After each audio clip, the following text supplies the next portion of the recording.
Welcome back students on my channel Neeraj Shukla. विद्यार्थियों, आपका मेरे चैनल नीरज शुक्ला पर हार्दिक स्वागत है। विद्यार्थियों, जैसा कि मैंने आपसे वादा किया था कि मैं बहुत ही जल्दी आपके सामने एक नए वीडियो के सामने प्रस्तुत होऊंगा, तो आपके सामने प्रस्तुत है हाई स्कूल की जो कविता नंबर 3 है, the village song which is composed bye Sarojini Naidu. विद्यार्थियों, आपको एक बात ध्यान रखनी है, कॉम्पिटिटिव एग्जाम में पूछा जाता है। ये जो हमारी पोएटेस हैं, जो कवित्री हैं सरोजनी नायडू जी, ये इन्हें भारत की कोयल या भारत की बुलबुल, नाइटिंगेल ऑफ इंडिया भी कहा जाता है। और आप बाद में उत्तर प्रदेश की पहली राज्यपाल भी बनी थी, ये भी फैक्ट आपको याद रखना है।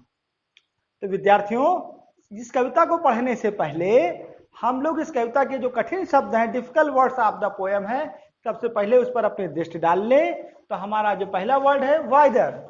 विद्यार्थियों, पुरानी इंग्लिश का शब्द है, मॉडर्न इंग्लिश में इसके लिए वेयर शब्द का प्रयोग करते हैं। और वेयर का मतलब आप सब लोग जानते हो, वेयर माने कहां। कास्ट, कास्ट माने फेंक देना या उछालना। ज्वेल्स, ज्वेलरी आप लोग जानते हो ना, ज्वेल्स माने आभूषण।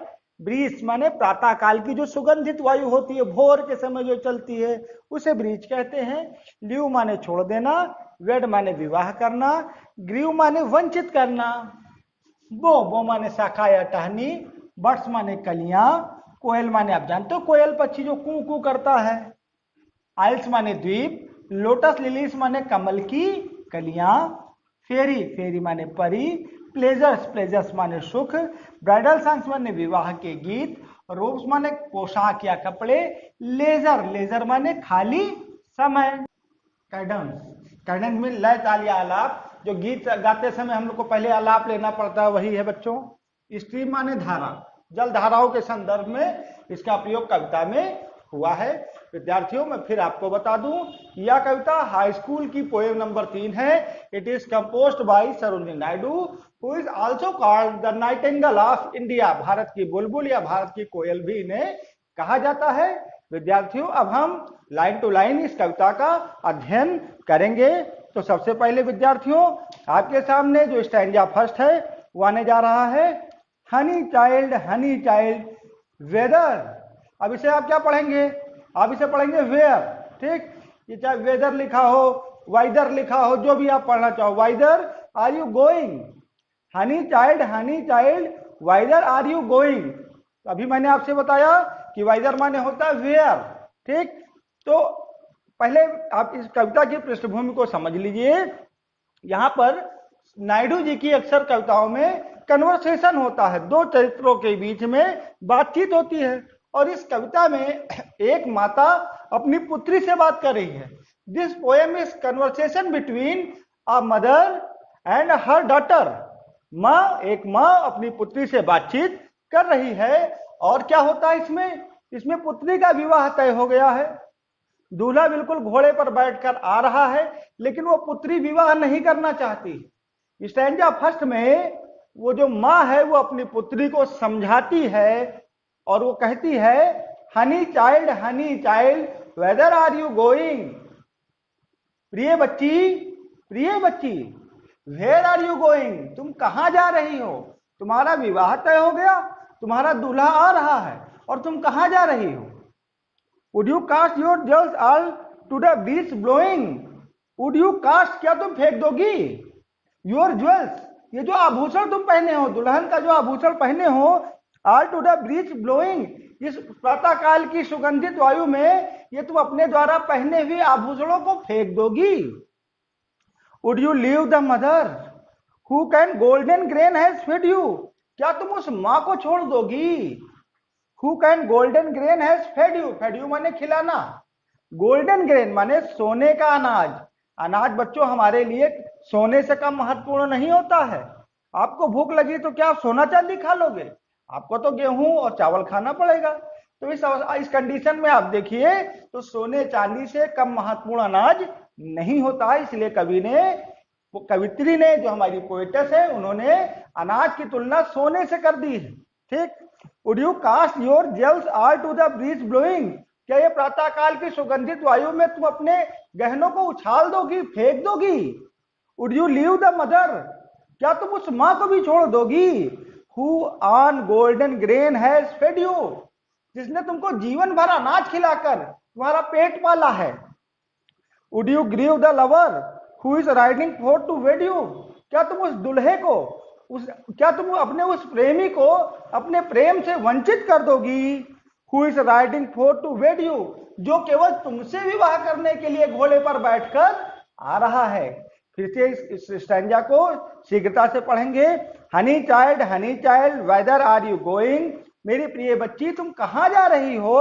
Would you cast your jewels all to the breeze blowing, ये प्रातः काल की सुगंधित हवा में क्या तुम अपने गहनों को उछाल दोगी।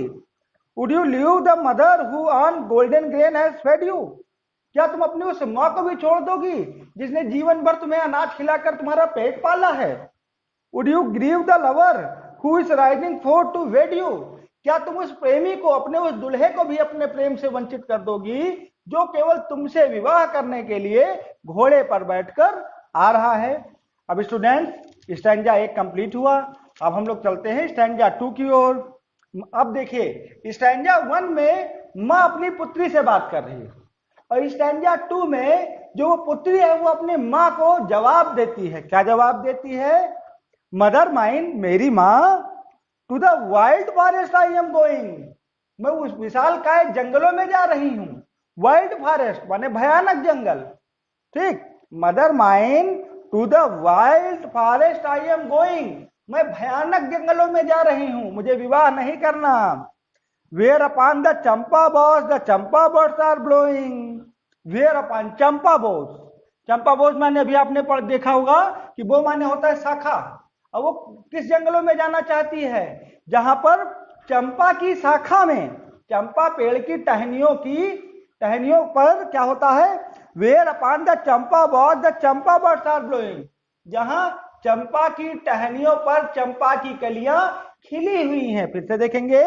Where upon the champa boughs the champa birds are blowing, जहां पर चंपा की टहनियों पर चंपा की कलियां खिली हुई हैं। To the koel haunted river isles, जहां पर नदियों के किनारे ये जो कोयल पक्षी हैं ये सब कू कू की आवाज में गा रहे हैं। वेयर लोटस लिलीज ग्लिसन, जहां पर कमल की कलियां जो है खिलखिला रही हैं, मतलब खिलखिला रही है का मतलब धीरे धीरे विकसित हो रही हैं।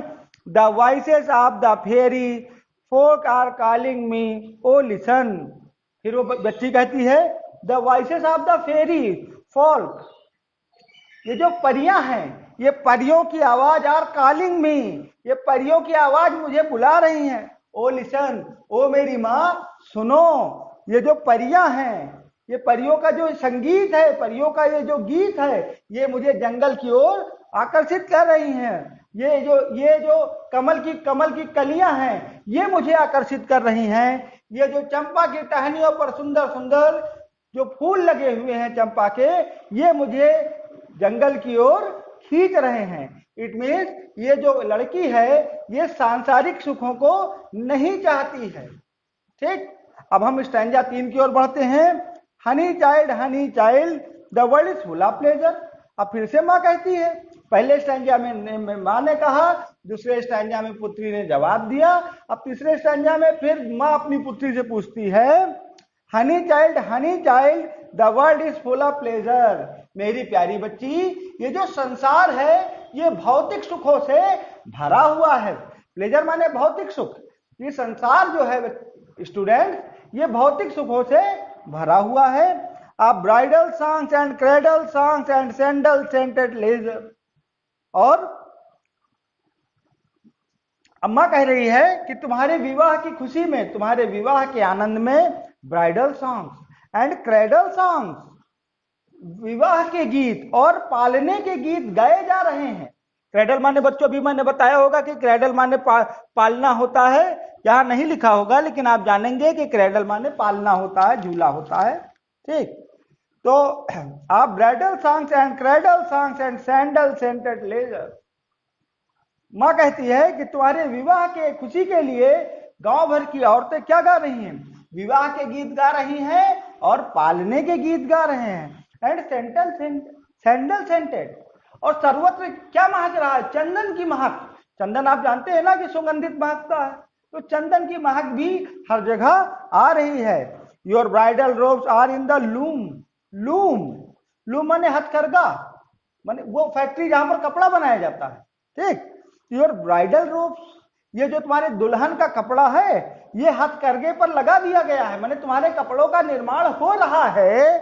सिल्वर एंड सैफरन ग्लोइंग, और तुम्हारी साड़ियां कैसे चमक रही हैं, चांदनी रंग की, चांदी के रंग की, एंड सैफरन ग्लोइंग, और केसरिया रंग की। तुम्हारे कपड़े जो हथकरघे पर दिए गए हैं, लूम पर चढ़ा दिए गए हैं, वो केसरिया रंग के और चांदनी के रंग के चमक रहे हैं। Your bridal cakes are on the hearth.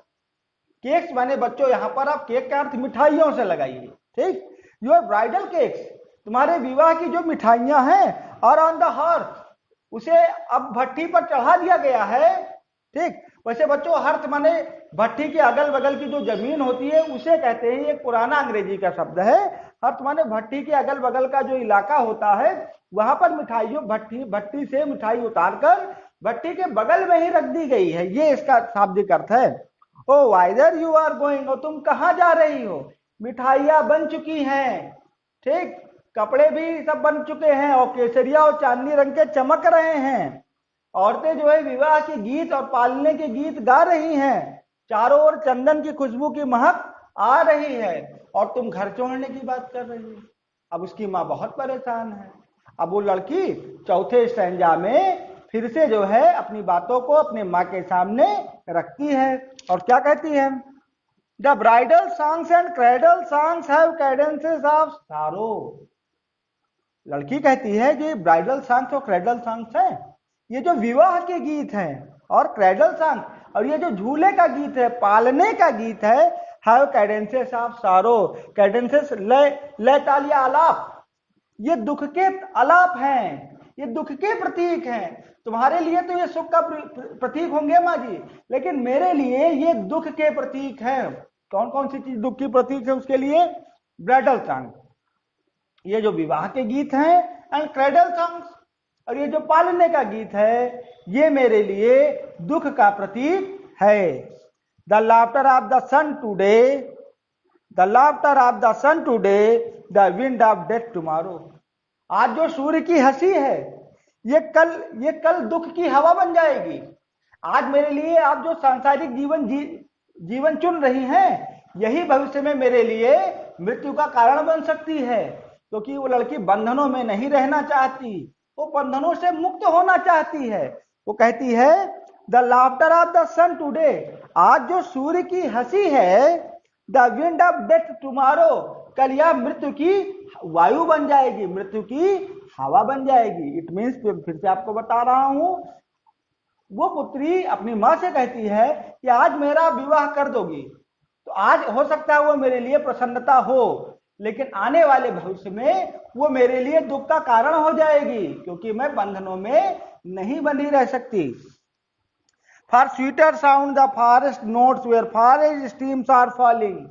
Sweet, sweeter, sweetest, poetess ने यहां पर कंपैरेटिव डिग्री का प्रयोग किया, यानी इट मींस वो तुलना कर रही है, साउंड की तुलना कर रही है। पहले उसने तीसरे स्टैंजा में कुछ साउंड के बारे में बताया था। अगर आप तीसरा स्टैंजा एक बार देखो, कौन कौन सी साउंड आ रही है, विवाह के गीतों की और पालने की गीतों की साउंड आ रही है, ठीक। अब वो कहती है कि जो ये साउंड है उससे भी सुंदर साउंड कौन सा है मेरे लिए। माँ के लिए तो विवाह और पालने का साउंड सुंदर है, लेकिन उस लड़की के लिए वो साउंड सुंदर नहीं है, वो साउंड मधुर नहीं है। उसके लिए कौन सा साउंड मधुर है? For sweeter sound the forest notes where forest streams are falling। उस लड़की के लिए जो जंगल में झरने बह रहे हैं और झरनों के गिरने से जो कलकल की ध्वनि आ रही है, उस लड़की के लिए वो साउंड अधिक स्वीटर है, मतलब स्वीटर है उसके लिए। वो विवाह के और पालने के गीतों में उतनी मधुरता उसके लिए नहीं है जितना जंगलों में गिरने वाले झरनों की आवाज से उसको मधुरता प्राप्त होती है। वो उस मधुरता, उस जो है संगीत को, उस संगीत की मधुरता को ज्यादा पसंद करती है in comparison to bridal song and cradle songs. O mother mine, ओ मेरी माँ, आई कैन नॉट स्टे, अब मैं इस सांसारिक संसार में नहीं रुक सकती। The fairy folk are calling, ये जो जंगलों में जो परियों के गीत हैं वो मुझे बुला रहे हैं। फिर से स्टैंजा को देखते हैं। अब माता जी ने तीसरे स्टैंजा में विवाह के गीत और पालने के गीत के बारे में बताया, उसकी साड़ियों के बारे में बताया, विवाह के समय जो मिठाइयां बनती है उसके बारे में बताया। तो लड़की प्रत्युत्तर देकर कहती है, the bridal songs are cradle songs have cadences of sorrow, मेरे लिए विवाह और पालने का गीत दुख का कारण बन जाएंगे, दुख का आलाप है। The laughter of the sun today, the wind of death tomorrow, आज जो सूर्य की हंसी है वो भविष्य के लिए मेरे लिए मृत्यु की हवा बन जाएगी। For sweeter sound of forest notes where forest streams are falling, और मेरे लिए जो मधुर साउंड है, मेरे लिए विवाह और जो पालने का गीत से भी मधुर क्या है, ये जंगलों में जो कलकल की ध्वनि के साथ झरनों की बहने की आवाज आ रही है, मेरे लिए वो साउंड ज्यादा स्वीटर है। ओ मदर माइन, ओ मेरी माँ, आई कैन नॉट स्टे, मैं यहाँ नहीं रुक सकती। The fairy folk are calling, मेरी माँ सुनो, परियों की आवाजें, परियों की गीत, परियों का संगीत मुझे बुला रहा है। स्टूडेंट्स, आपकी ये कविता भी खत्म हो गई। स्टूडेंट्स, अगर आपको ये वीडियो पसंद आई हो तो आप मेरे चैनल को सब्सक्राइब करो। कैसे करोगे? यहाँ पर आपको एक बॉक्स दिखाई दे रहा होगा, उस बॉक्स पर आप क्लिक करेंगे, मेरा चैनल सब्सक्राइब हो जाएगा। हाई स्कूल की जो अदर पोएम्स की वीडियोस है वहां पर, यहाँ पर आप जाएंगे, आप क्लिक करेंगे, आपको जो अदर पोएम्स है वो मिल जाएंगी। और ग्रामर की बेसिक्स जानने के लिए यहाँ पर आप क्लिक करोगे तो ग्रामर की जो अदर वीडियोस हैं बेसिक्स की, वो आपके सामने मिल जाएंगी। मेरे स्टूडेंट, जय हिंद, वंदे मातरम।